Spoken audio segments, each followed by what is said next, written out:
fraternais orações. E antes de entrarmos, dignos, nos diferentes tipos de bruxas existentes, o seu processo de formação e como se dá a sua autoiniciação, é significativo sublinharmos aqui alguns pontos importantes. Em primeiro lugar, o de que, embora tenhamos intitulado este nosso vídeo estudo como especialmente destinado à bruxa solitária, não o fizemos por uma questão de gênero, porque sim, vão existir tanto bruxas solitárias ou não, como também bruxos solitários ou não. Não o fizemos por uma questão de idade, porque muito embora a imaginação popular vá associar a figura do bruxo, da bruxa a alguém de idade mais avançada, a realidade é que existem bruxos de idade adulta, bruxos e bruxas na idade mais juvenil e até mesmo adolescentes.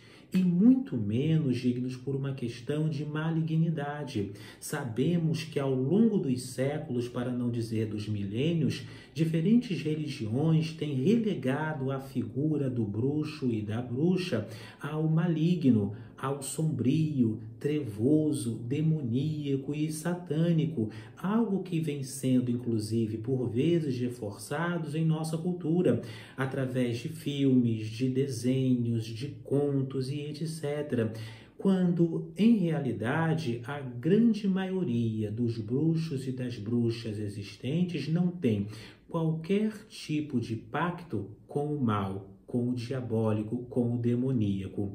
A grande maioria dos bruxos e das bruxas são, na verdade, sacerdotes e sacerdotisas da própria natureza e da própria magia. E a magia, ela não é boa nem é má.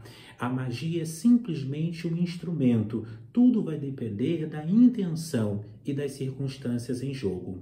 Sejam, portanto, muito bem-vindos a este que é o nosso vídeo 285. Desde já curta agora este nosso vídeo e deixe aqui a sua palavra de apoio. Mas vamos lá, dignos. São aqui alguns tipos de bruxas existentes. Separei para a nossa reflexão 5 ou 6 tipos fundamentais. Existe a bruxa religiosa, bruxo ou a bruxa religiosa, que é aquele indivíduo que vai estar inserido num contexto de religião. Por vezes é a figura, a gente pode tomar esse arquétipo daquela benzedeira lá nos interiores do nosso país ou de outros países também, mesmo que de ascendência religiosa mais católica, que tem conhecimentos de ervas, é uma benzedeira, através das suas orações, da sua simpatia, ela é também, por definição, aquilo que nós podemos chamar de bruxa natural, muito embora conectada à religião. Ela consegue movimentar as forças do pensamento, as forças astrais, consegue invocar imagéticas, deuses e arquétipos através da imagem dos santos, através das orações católicas ou protestantes ou de quaisquer outras religiões. Então, ao longo dos séculos e dos milênios, isto também é perfeitamente comum. É a bruxa religiosa mais ou menos consciente. Existe também aquela bruxa que é familiar, ou seja, ela é herdeira de forma mais consciente e tradicional de uma linhagem. É a bruxaria ou a magia que vai sendo passada de mãe para filha, de mãe que veio por sua vez da avó, da bisavó, ou que veio de um tio, de uma tia, enfim. Isto também é perfeitamente comum em algumas culturas um tanto quanto mais homogêneas. Alguns indivíduos podem pertencer a estas linhas. E se você pertence a alguma dessas linhas que vamos citar, deixa aqui nos comentários, antes de entrarmos na bruxa solitária. Existe aquela bruxa que é ocultista, ou seja, é quase que o oposto da religiosa, porque a religiosa ela fica um pouco fechada, ela não tem muita leitura, ela não se preocupa muito em ver outras vertentes. Já a bruxa ocultista não, embora ela não tenha uma ascendência familiar, ela está sempre lendo, ela está sempre buscando em diferentes livros, ensinamentos, que faz cursos, enfim, é aquela que entende de cabala, entende de tarô, de teologia, de goécia, é aquela bruxa bruxa que está constantemente estudando. Então, a bruxa ocultista, ela vai ser definida e substanciada pelo estudo, pela reflexão, pela pesquisa e pela busca intelectiva. Essa é a bruxa ocultista. Existe também aquela bruxa que é intuitiva. E um adendo, dignos, para você que ainda não tem o seu mapa numerológico ou que queira presentear algum ente querido, algum amigo, entre em contato conosco aqui pelo número de WhatsApp que está na caixa de mensagens. Exclusivamente neste número, nos deixe lá o seu nome completo e a sua data de nascimento. E eu terei a honra de escrever o seu mapa numerológico ou sobre a sua relação ou para quem você queira presentear. É uma das formas de colaborar com o nosso canal e demais projetos. Paz profunda. Vejamos, ela não é propriamente religiosa, ela não tem uma ascendência de magia na sua própria família e nem é uma pessoa muito apegada aos estudos, mas ela intui, ela segue a voz do seu coração, da sua intuição. Por vezes é também aquela bruxa ou aquele bruxo que tem um caminho mediúnico mais aflorado. Os senhores sabem que, por exemplo, já citei aqui alguns casos de indivíduos que conseguem ler as mãos sem qualquer tipo de estudo prévio. Eu que sigo a linha mais ocultista do estudo, da leitura e da pesquisa, conheço indivíduos capazes de ler as mãos sem ter qualquer tipo prévio ou anterior de estudo. Isso também existe na magia. Existe também aquela bruxa natural, que é aquele bruxo que conhece muito de ervas, conhece de pedras, de sistemas de cura, enfim, que trabalha com as forças da natureza, com as forças planetárias, que é muito mais conectada ao herbalismo e a questões deste mesmo gênero. Pois bem, dignos, entendendo esses diferentes tipos de bruxas e de bruxas, é importante levarmos em consideração, e aí entramos realmente no nosso tema, que estes indivíduos podem seguir ou não um caminho solitário. E basicamente o que é uma bruxa solitária? É alguém que reconhece em si, de maneira mais ou menos consciente e determinada, a inclinação, a vocação, o vocare, a própria magia, mas que decide caminhar solitariamente, não propriamente fica associado ao ensino de religiões, não está associado a outros membros familiares mais antigos ou mais novos, não está associado a qualquer tipo de coven, que basicamente é um grupo, um círculo de pessoas dedicados ao estudo da magia, não pertence a nenhuma fraternidade, a nenhuma ordem esotérica, é o indivíduo que decide estudar, que decide se aprofundar e se desenvolver de forma isolada. Isto é uma bruxa ou um bruxo solitário. E é interessante levarmos em consideração aqui 4 elementos fundamentais. Em primeiro lugar, dignos a dificuldade.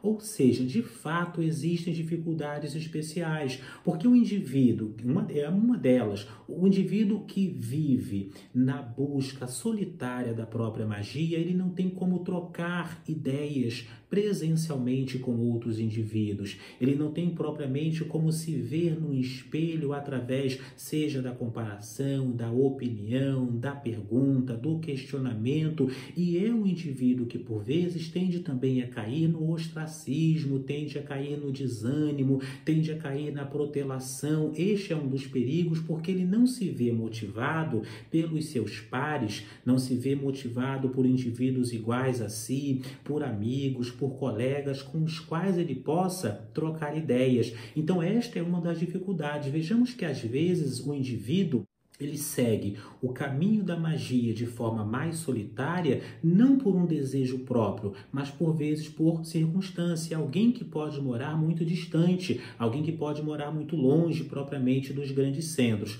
O segundo aspecto, dignos, é que a formação do bruxo e da bruxa solitária, de quem se dedica à magia solitariamente, vai se dar quando no formato mais consciente, pela leitura e pela prática, através do estudo. É aquele axioma alquímico que nós chamamos e já citamos aqui algumas vezes, dignos do lege, lege, lege, relege, labora et invenis, em latim. Ou seja, leia, leia, leia, releia, trabalha e encontrarás. Lege, lege, lege, relege, labora et invenis. Ou seja, o indivíduo deve estar sempre buscando, e aí se dá a formação, através da leitura, através da pesquisa, de forma consciente, do estudo comparativo, as ferramentas para o seu avanço e o seu aprofundamento. Caso contrário, ele tende a ficar um tanto quanto na superfície dos seus próprios conhecimentos e limitado à sua própria linha de pensamento, seja religioso, seja um pensamento um pouco mais esotérico. Então, o ideal, dentro da formação da bruxa solitária, é que ela esteja continuamente estudando. O terceiro ponto aqui, dignos, é criar um padrão. Porque quando o indivíduo está estudando solitariamente, ele tende a ir agregando também diferentes linguagens, diferentes arquétipos, a fazer 1001 associações. Então, o ideal é que ele crie uma coerência, que ele crie uma linha, um padrão para si mesmo. Não pode ele estar, ora, acendendo uma vela para Ganesha, amanhã está falando com Santo Antônio, daqui a pouco está invocando o Preto Velho. Ele até pode fazer tudo isso, mas tem que ver se ele não vai entrar em conflitos de egrégora, em contradição de conceitos, se ele não vai propriamente se perder e criar o que nós chamamos em esoterismo de penteadeira de cigana. E claro, se você está acompanhando os nossos vídeos até o final, deixa aqui nos comentários, dignos. Eu pratico magia todos os dias. É uma das afirmações chaves aqui deste nosso vídeo. Eu pratico magia todos os dias. Eu pratico magia todos os dias. E vamos responder especialmente aos senhores. Deixa aqui nos comentários. E por fim, dignos, a autoiniciação. Vejamos que a autoiniciação, ela vai se dar em duas modalidades fundamentais.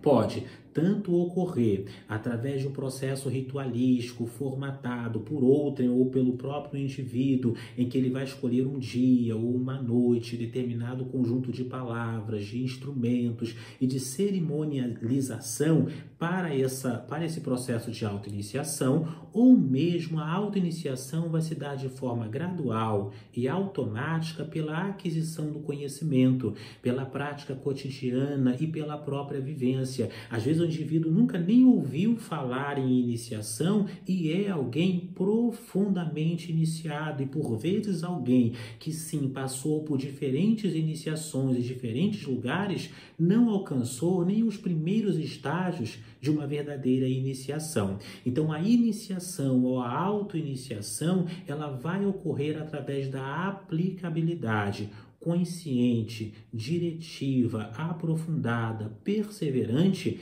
no ato de praticar e de estudar aquilo que se pratica. Digníssimos irmãos e irmãs, voltaremos a estes temas futuramente. Eu pratico magia todos os dias. Paz profunda.